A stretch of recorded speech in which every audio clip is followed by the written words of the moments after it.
This year's Big 12 winner is going to be the TCU Horned Frogs. I've watched this team very closely this year, and I love what I see from Jamie Dixon and the Horned Frogs. Their only loss this year is at home to Lipscomb, but that's when Jalen Fisher just returned. And Jalen Fisher makes a massive difference for this team. Massive. And I put it out on Twitter. TCU's record this year, since that first game they lost to Lipscomb, where Jalen Fisher just came back, he only played 7 minutes, their record is 8-0. And their average margin of victory in those last games is 20.5 points. They beat USC in a blowout game, in a semi-away game, by 35. They beat SMU in a true road game at SMU, not easy, by 8. They crushed Indiana State twice. Indiana State's number 1 in the country in 3-point shooting percentage. Thank you very much. They beat a decent Bucknell team as well in Hawaii, 17 points. And so I think TCU, with all their balanced scoring, and it's a lot, I think they actually have what it takes to end the 14-year winning streak of the Kansas Jayhawks. Desmond Bane, who last year was shooting like 47% from 3-point range, is their leading scorer this year at 13.8. Kwat Noy,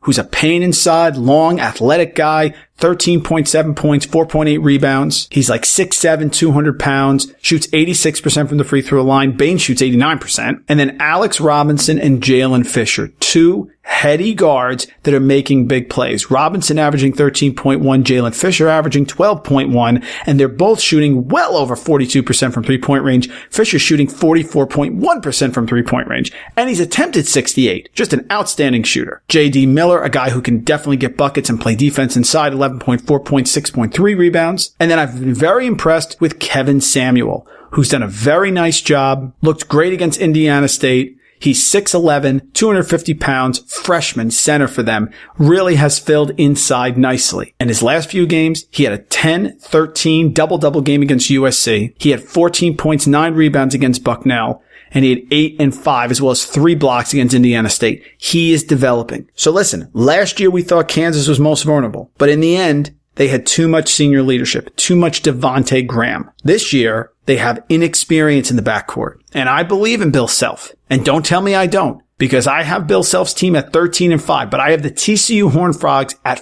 14-4 in conference this year. At home, I just have them losing to K-State. I think they dominate at home. I think they get tripped up against a K-State team that's going to come calling on March 4th. So that's going to be a late game. Dean Wade's going to be back. He's going to be well acclimated, back in shape. I think that's where they get tripped up. On the road, I have them losing at Texas Tech. Much respect to Coach Beard. I have them losing at Texas in a rivalry game, and I have them losing at Iowa State. And that to me makes perfect sense.